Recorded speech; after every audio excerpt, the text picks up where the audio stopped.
¿Nos libera la verdad? Sí. Y la verdad es lo que Dios dice. Y la máxima verdad está encarnada en el Señor Jesucristo. Jesús dijo que conoceríamos la verdad y que la verdad nos haría libres. Escúcheme.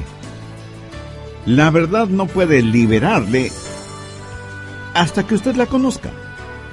No importa cuán verdadera sea la verdad, no importa cuántas maravillosas verdades usted encuentre en la Biblia, no habrá ninguna libertad hasta que usted conozca esas verdades. Usted debe conocer lo doctrinal antes que pueda llevarlo a la práctica. El problema con la enseñanza moderna de que cada uno tiene su verdad es que eso es una gran mentira, porque la única verdad está en Dios y no en los hombres. Amigos, bienvenidos a El Amor que Vale.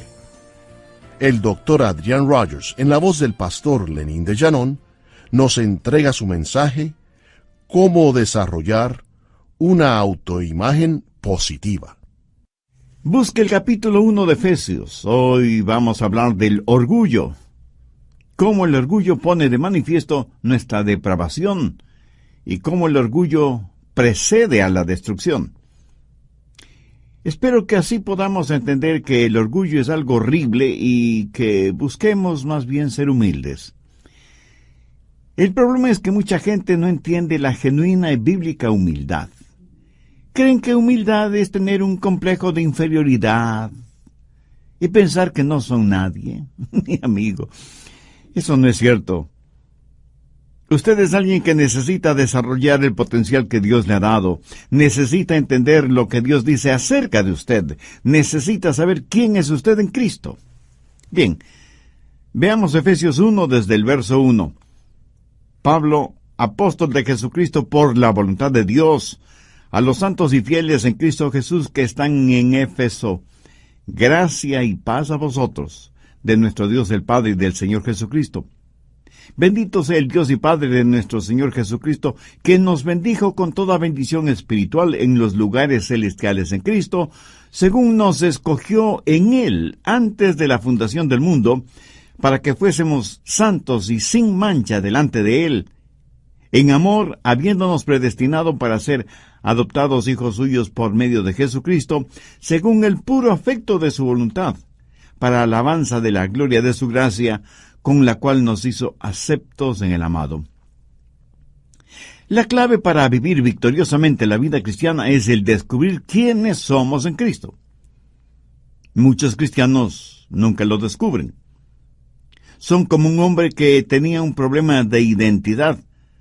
No sabía quién era y estaba demasiado cansado para averiguarlo. Sabía que la Biblia tiene muchas porciones que tienen que ver con el comportamiento.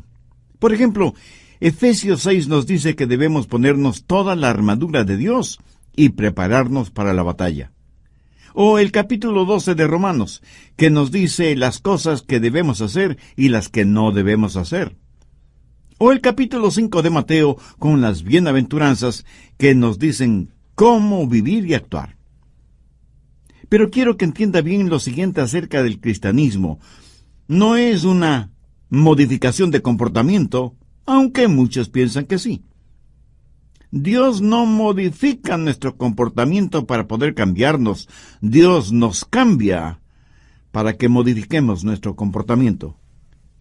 Recuerde que el pecado es un trabajo interno. El gusano no hace un hueco en una manzana para entrar, sino para salir, porque él nació dentro de la manzana. Lo mismo es con el pecado. El pecado sale del corazón del hombre. Por eso Dios trabaja primero en el corazón del hombre. Usted no purifica el agua pintando de blanco el filtro, así como no puede purificar su vida con modificaciones externas. Hacerlo así es estar practicando el legalismo, y eso es mortal. En Efesios 1, Pablo nos dice quiénes somos, y esto es primordial entenderlo. En los capítulos 2 y 3 nos dice cómo es que llegamos a ser lo que somos en Cristo. Y en los capítulos del 4 al 6 nos dice cómo vivir porque estamos en Cristo. Y siempre es así el método de Pablo. Primero da una porción doctrinal, lo que somos y cómo llegamos a serlo. Segundo, cómo vivir de acuerdo a lo que somos. Primero trata con el ser y luego con el hacer.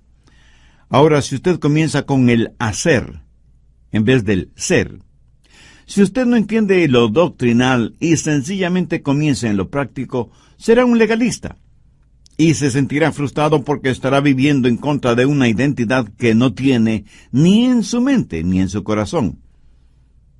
Jesús dijo que conoceríamos la verdad y que la verdad nos haría libres. O sea, es la verdad la que nos libera. Y la verdad es lo que Dios dice. Y la máxima verdad está encarnada en el Señor Jesucristo. Escúcheme. La verdad no puede liberarle hasta que la conozca. No importa cuán verdadera sea la verdad, no importa cuán maravillosas verdades hay en la Biblia, no habrá ninguna libertad hasta que usted conozca esas verdades. Usted debe conocer lo doctrinal antes que pueda llevarlo a la práctica. A los bebés elefantes, desde que son pequeñitos, les ponen una cadena en la pata de atrás y esa cadena está asegurada en una estaca clavada profundamente en el suelo. El elefantito trata de liberarse de esa cadena y no puede. Lo trata infinidad de veces, pero la estaca que sostiene la cadena está bien segura en el suelo. Y con el paso del tiempo, el elefante sabe que no podrá zafarse de esa cadena. Y en los circos, usted ve a esos enormes elefantes sujetos por una cadena asegurada en una estaca que apenas está enterrada 15 centímetros en el suelo. El elefante con su tremenda fuerza podrá romper esa estaca como si fuera un palillo de dientes y liberarse, pero no lo hace. ¿Por qué? Porque en su mente recuerda que en el pasado trató miles y miles de veces de romper esa estaca, pero no pudo hacerlo. Así que ahora en el presente ni siquiera lo intenta. Lo que él cree no es la verdad. Piensa que esa estaca lo detendrá, lo cual no es cierto. ¿Sabe? La verdad que puede hacerle libre, o sea, sacar la estaca enterrada en el suelo, pero no sabe que podría sacarla sin mayor esfuerzo, y vive encadenado, en vez de vivir como lo que realmente es. Vive de acuerdo a una percepción errónea, y es esa percepción la que en realidad lo mantiene encadenado. Muchos cristianos no entienden la verdad. No saben lo que son en Cristo. Nunca han entendido su propia imagen. No saben lo que tienen en Cristo, por lo tanto no conocen la verdadera libertad. Han bloqueado sus mentes espiritualmente y se dicen, «Ay, no puedo hacerlo, no puedo liberarme, no puedo tener éxito, estoy encadenado a este hábito, estoy encadenado al fracaso y al limitado conocimiento». Mi amigo, eso no es verdad. Pero si creemos que lo que creemos es verdad, terminará siendo verdad en nosotros. Muchos cirujanos especializados en cosmetología plástica dicen que muchos de sus clientes, aún después de una exitosa cirugía plástica, se ven a sí mismos deformes físicamente. Voy a compartir con usted 3 cosas para que tenga una positiva autoimagen, para que comprenda lo que Dios dice acerca de usted. Esto le dará una saludable autoimagen y hará resaltar en usted la verdadera humildad. Primero, reconozca su justicia. Efesios 1:1. Pablo, apóstol de Jesucristo por la voluntad de Dios, a los santos y fieles en Cristo Jesús que están en Éfeso. Si usted está en Jesucristo, si le ha recibido como su Salvador en forma personal, si ha sido bautizado por el Espíritu Santo y pertenece al cuerpo de Cristo, Si usted se ha arrepentido de sus pecados y por fe ha confiado en Jesús, usted, mi amigo, mi amiga, ya es salvo. Y no solo eso, usted es un santo, aunque usted no lo crea. La jerarquía de la Iglesia romana escoge a ciertos individuos, hombres y mujeres, que han logrado ciertas cosas en sus vidas religiosas y los canoniza. O sea, los declaran santos y santas. Escuche, nadie me puede hacer un santo, porque ya lo soy. Usted está escuchando a San Adrián. Y no lo estoy diciendo con arrogancia o por vanidad, sino porque es verdad. Y no lo digo yo, la palabra de Dios lo dice. Y si usted es ya salvo, usted también es un santo o una santa. Hay dos clases de personas, las que son santas y las que no lo son. Y usted y yo, o somos lo uno o somos lo otro. Ahora, ¿qué significa la palabra santo? Pablo llama a todos los creyentes en Éfeso santos. Significa una persona la cual Dios ha justificado y la ha apartado para sí mismo. Y alguien me dirá, el pastor Rogers, yo no soy tan santo. Escuche, o se es santo o no se es. Nadie puede ser medio salvo o medio santo. El ser medio salvo es estar totalmente perdido. Otros, tratando de aparentar humildad, dirán, yo no creo que debo llamarme un santo. Permítame decirle lo que la humildad es. Humildad es aceptar lo que Dios dice acerca de usted. Y Dios dice que si usted es un santo, usted es un santo, ¿no le parece? Hay personas que son muy difíciles de guiarles a Cristo porque no creen y menos aceptan lo que Dios dice, no acerca de su condición de pecadores, sino también acerca de su santidad cuando ya son salvos. Algunos cristianos no quieren llamarse santos porque dicen no son lo suficientemente buenos. Escúcheme, Cristo murió por usted. Y si usted, por ser salvo, es uno de los santos, ¿qué derecho tiene usted de decir que no es bueno? Otros dicen, no soy lo que debo ser. Y aunque eso suene a humildad, no lo es. Eso es rebeldía. Permítame preguntar, si usted no es lo que debe ser, ¿por qué no lo es? ¿Piensa que Dios aceptará eso como una excusa? Dios le llama santo. Y si usted pregunta, pastor, ¿eso quiere decir que debo ser impecable? No. Nadie puede ser impecable, solo Jesús. Pero usted sí puede ser sin mancha. Mire Efesios 1:4. Según nos escogió antes de la fundación del mundo, para que fuésemos santos y sin mancha delante de Él. Cada cristiano debería ser sin mancha delante de Él. Somos santos de Dios. Y usted me dirá, pero pastor, yo no soy perfecto.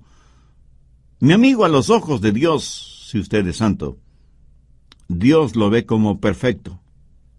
Busque Romanos 4:4. Pero al que obra, no se le cuente el salario como gracia, sino como deuda. Eso quiere decir que si usted pudiera salvarse por ser buenito, estaría ganando su propia salvación. Y que Dios está en deuda con usted. Mi amigo, Dios no le debe nada a nadie. Ahora mire el verso 5. Mas al que no obra, si no cree en aquel que justifica al impío, su fe le es contada por justicia. Y en el verso 6 el apóstol dice, como también habla David de la bienaventuranza del hombre a quien Dios atribuye justicia sin obras.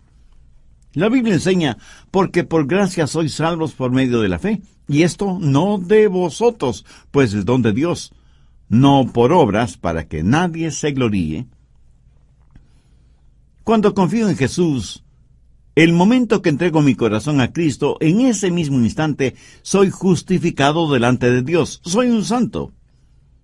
Y alguien me preguntará, ¿y qué si vuelvo a pecar? Mi amigo, ¿qué quiere decir con eso? Si vuelvo a pecar, por supuesto que usted volverá a pecar. Todos pecamos. No hay ni una sola persona entre los miles y miles que me escuchan que no haya pecado. Pastor, cuando uno peca después de ser salvo, pierde la salvación. ¿Habrá alguien que no haya pecado después de ser salvo? Estoy seguro que no.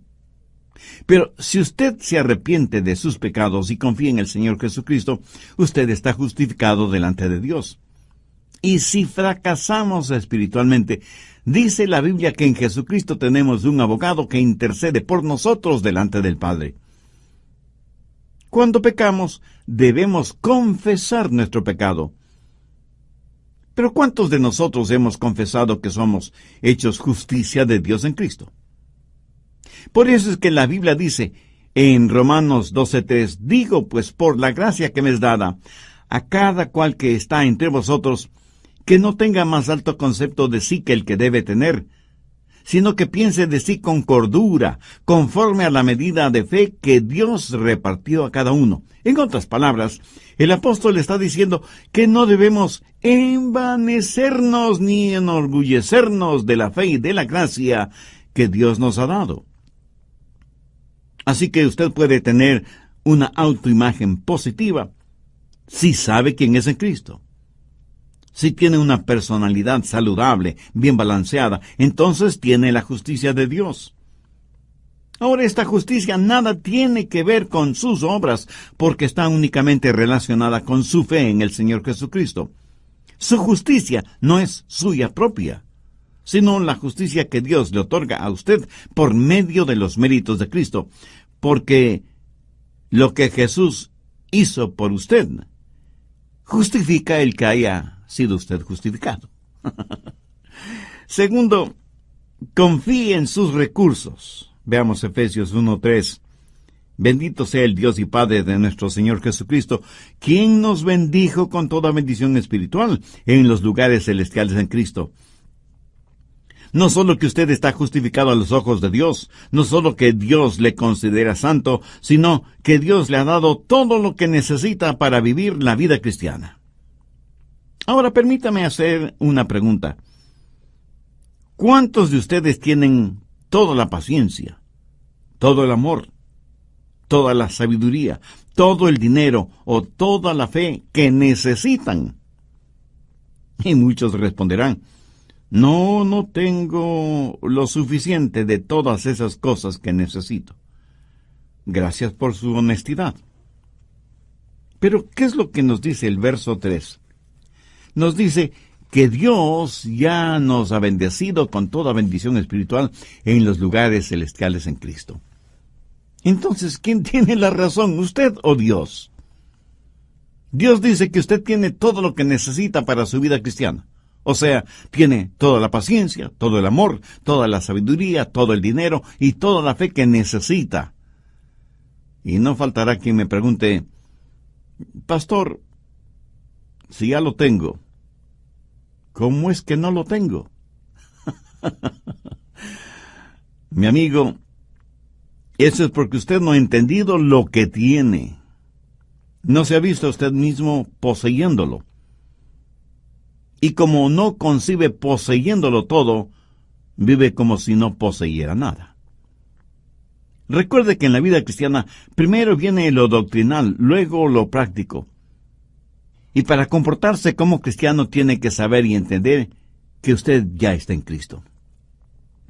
No solo debe reconocer la justicia que le ha sido otorgada, sino que debe confiar en sus recursos espirituales. Cuando usted sabe la verdad, esa verdad le hará libre. Pero si usted no entiende lo que tiene en Cristo, podría estar pidiendo por algo que ya tiene. Ahora recuerde que Dios nunca le pedirá a usted algo que Él mismo no le haya dado. Todo lo que Dios demanda de nosotros es porque ya nos lo ha dado. Y de acuerdo a Efesios 1:3, Dios ya nos ha bendecido con toda bendición espiritual en los lugares celestiales en Cristo. ¿Está usted gozando de esas bendiciones? La única forma de tenerlas es si usted ya ha aceptado a Cristo como su Salvador. Si aún no lo ha hecho, ¿no le gustaría hacer esa decisión ahora mismo? Entonces, le invito a orar conmigo la siguiente oración. Señor Jesús, deseo que seas la verdad absoluta en mi vida. Por eso, reconociéndome pecador y sabiendo que tú diste tu propia vida en la cruz para pagar el precio de la culpa de mis pecados, vengo a pedirte con profunda fe que mores en mi corazón como mi Salvador y Señor y tomes el control de mi vida. Ayúdame a ser un vivo testimonio de tu gracia y misericordia. Lo pido en tu santo nombre. Amén.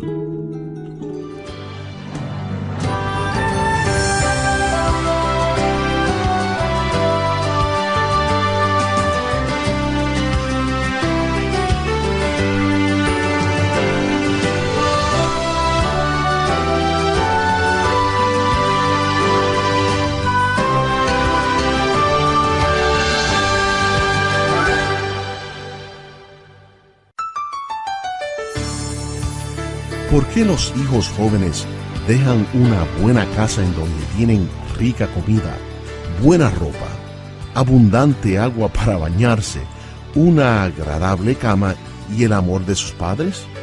¿Por qué lo hacen? ¿Por qué se van de sus casas para vivir en comunidad con otros jóvenes desordenados, sin bañarse, sin cambiarse de ropa, comiendo solo alimentos enlatados y durmiendo en colchones sucios, donde seguramente han dormido muchos otros jóvenes sanos y enfermos? ¿Por qué lo hacen? Sencillamente porque quieren sentirse aceptados, quieren ser parte del grupo sin que les importe demasiado las cuestiones de ética o de moralidad.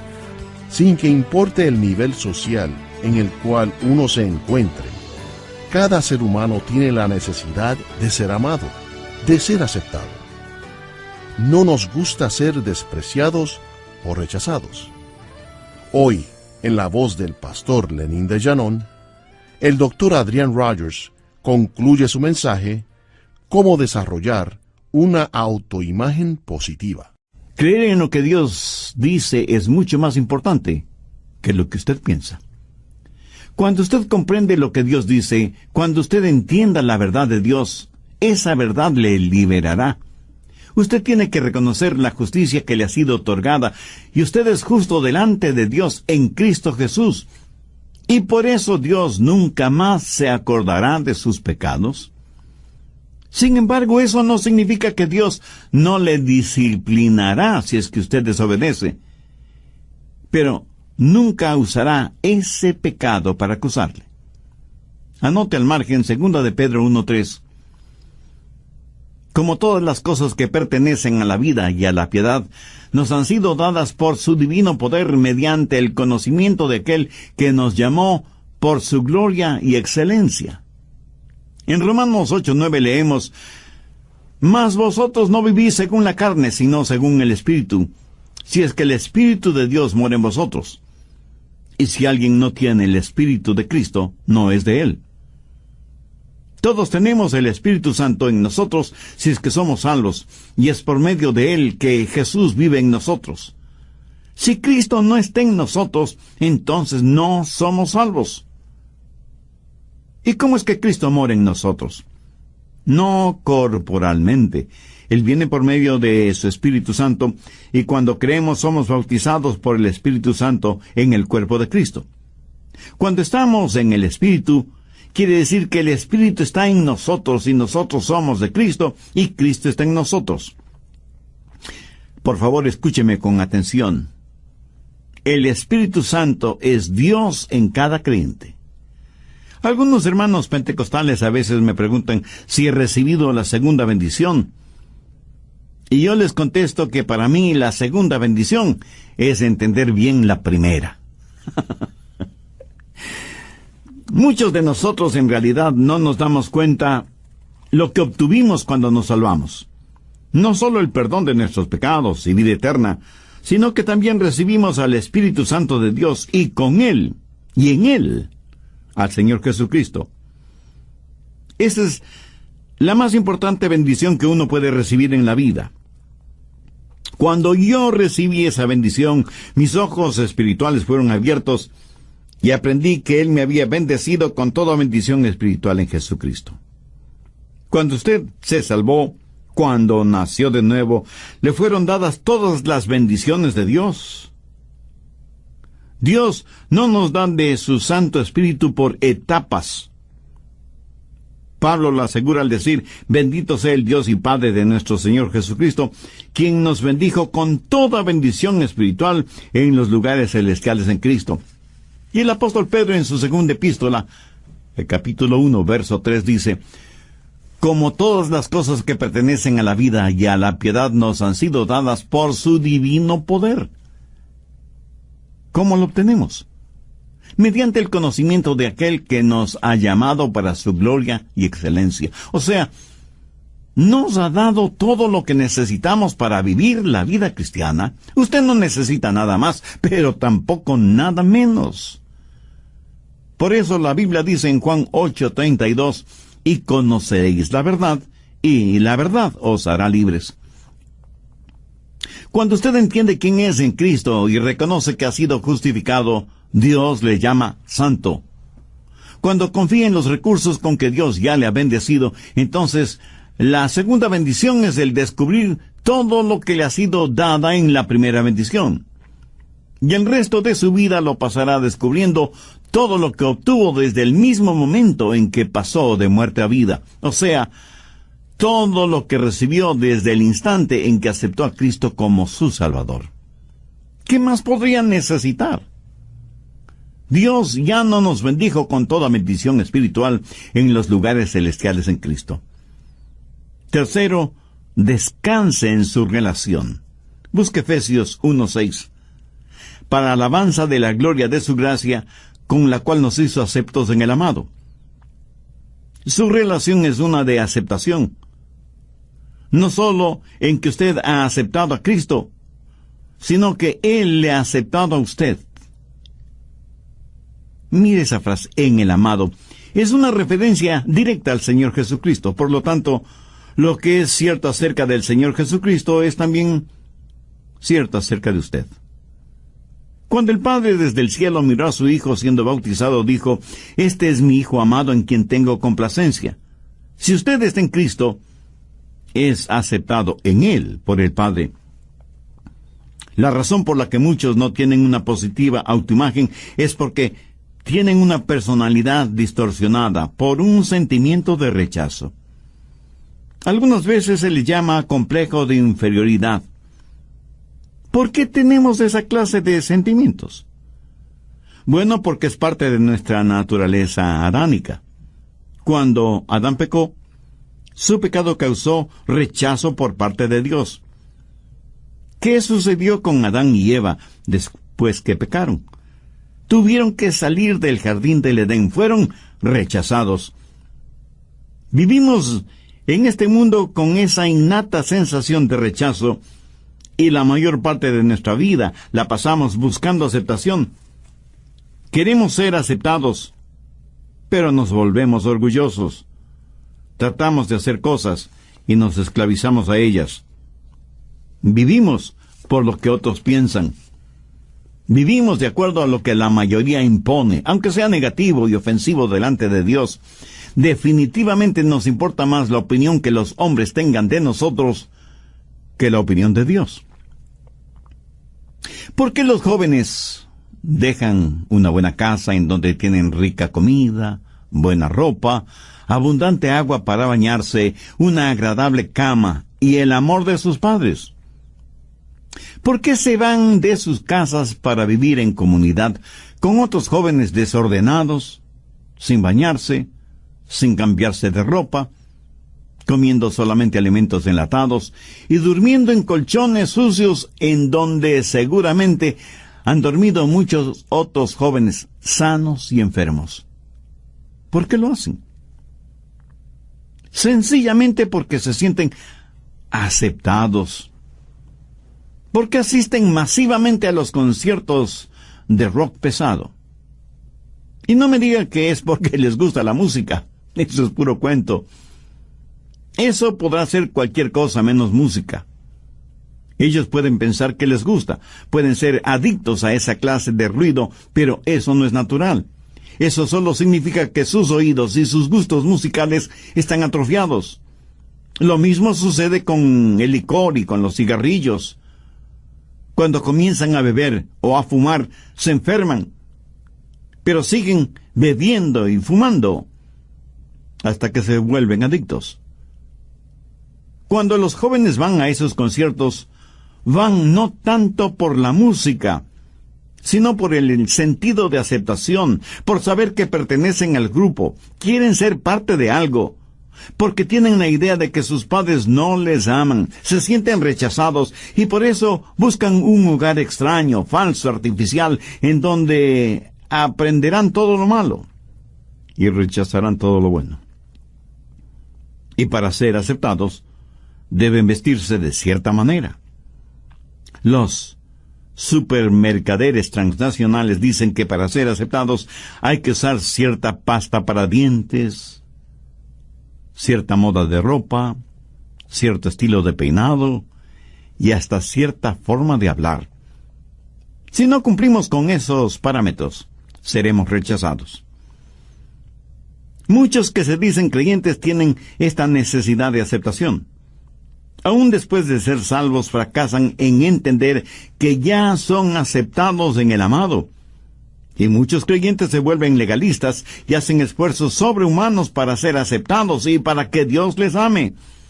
Y piensan, si voy a la iglesia más frecuentemente, o si doy más dinero en las ofrendas, o si oro más intensamente, o si estudio la Biblia, o si memorizo un buen número de versículos, tal vez logre que Dios me ame y me acepte. Mi amigo, mi amiga, eso es trágico. ¿No le parece? Escúcheme, Dios ya le ha aceptado. Así que deje de hacer tanto esfuerzo. Dios en su infinita gracia ya le ha aceptado. Grabe en su mente y corazón las palabras de Pablo. Nos bendijo con toda bendición espiritual en los lugares celestiales en Cristo. Dios no le cambia para poder amarle, es todo lo contrario. Dios le ama para poder cambiarle. ¿Lo entiende? De hecho, Él le amó a usted antes de que usted fuera salvo. En Romanos 5:8 el apóstol Pablo dice, mas Dios muestra su amor para con nosotros en que siendo aún pecadores, Cristo murió por nosotros. Pero debemos entender que aunque Dios ama al pecador, de ninguna manera lo acepta si es que ese pecador no se ha arrepentido de sus pecados. Pero cuando se arrepiente y recibe a Cristo en su corazón por fe, entonces por la gracia de Dios, el pecador es aceptado porque ya está en el amado.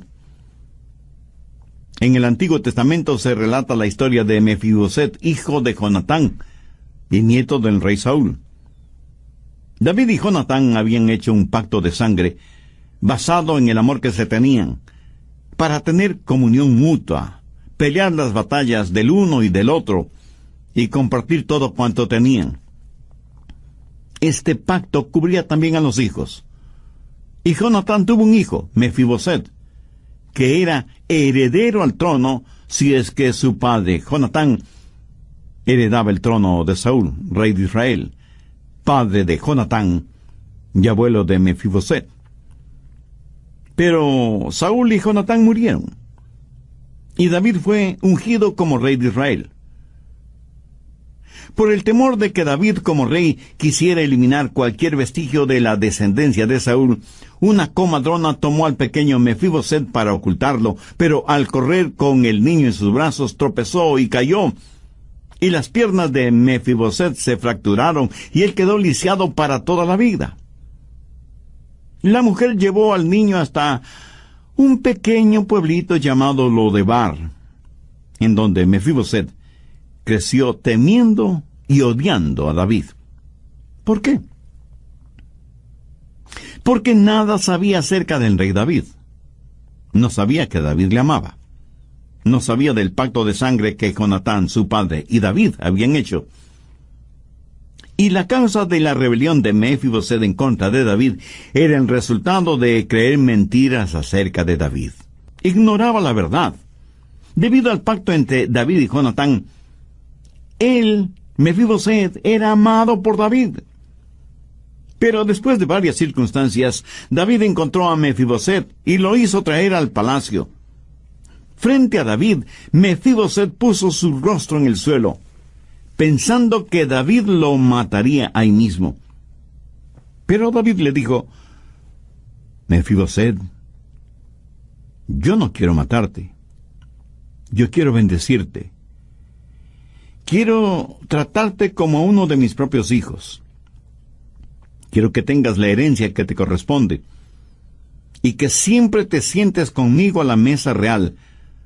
Te amo y quiero honrarte y bendecirte. ¿Por qué David hizo todo esto? Por el pacto que había hecho con Jonatán.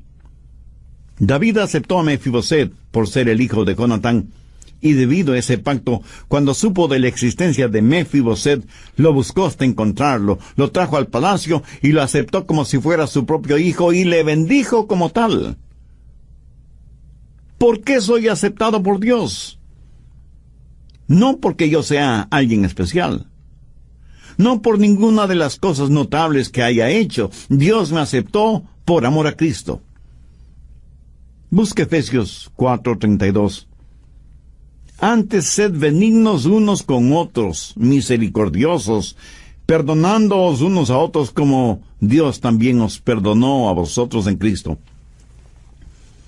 Delante de Dios, en Cristo soy hecho justicia, y necesito reconocer la justicia, necesito confiar en los recursos que Dios me ha dado. Pero no solo eso. También necesito aceptar mi relación, soy acepto en el amado, y debo dejar de tratar de ganar mi camino hacia Dios. Escúcheme atentamente, la santidad no es el camino hacia Cristo. Cristo es el camino hacia la santidad. El otro día, en un artículo bíblico relacionado con la llenura del Espíritu Santo, leí lo siguiente. Si queremos ser llenos con el Espíritu Santo, debemos vivir vidas justas y buenas. Y yo pensé, creo que esto debe ser al revés. Si queremos vivir vidas justas y buenas, debemos ser llenos del Espíritu Santo. Y esto no es un juego de palabras, piénselo. Si por nosotros mismos pudiéramos vivir vidas justas y buenas, ¿qué necesidad tendríamos de ser llenos del Espíritu Santo? Debemos llegarnos a Dios como somos y humildemente decir: Señor, aquí estoy. Y Él nos dirá: eres aceptado. Ahora, si yo me aferro a mis pecados, no podré ser lleno del Espíritu Santo. El momento que me arrepiento de mis pecados y digo: Señor, aquí estoy, ese momento soy aceptado en el amado, soy hecho justicia de Dios en Cristo. Recuerde que Dios no nos cambia para poder amarnos, sino que nos ama para poder cambiarnos. Y que la santidad no es el camino a Cristo, sino que Cristo es el camino a la santidad. En Cristo tenemos todas las bendiciones espirituales que necesitamos. Y en Él somos recibidos y somos aceptados por el Padre. Y cuando sabemos eso con absoluta certeza, tendremos una autoimagen que solo Dios nos la puede dar, que es el comienzo de la imagen de Cristo que Dios quiere que nosotros seamos. Veamos Efesios 1, desde el verso 2. Gracia y paz a vosotros de Dios, nuestro Padre, y del Señor Jesucristo. Bendito sea el Dios y Padre de nuestro Señor Jesucristo, que nos bendijo con toda bendición espiritual en los lugares celestiales en Cristo, según nos escogió en Él antes de la fundación del mundo, para que fuésemos santos y sin mancha delante de Él. Ahora vayamos hasta el verso 6. para alabanza de la gloria de su gracia, con la cual nos hizo aceptos en el amado. ¿Cómo llegamos a estar en Cristo?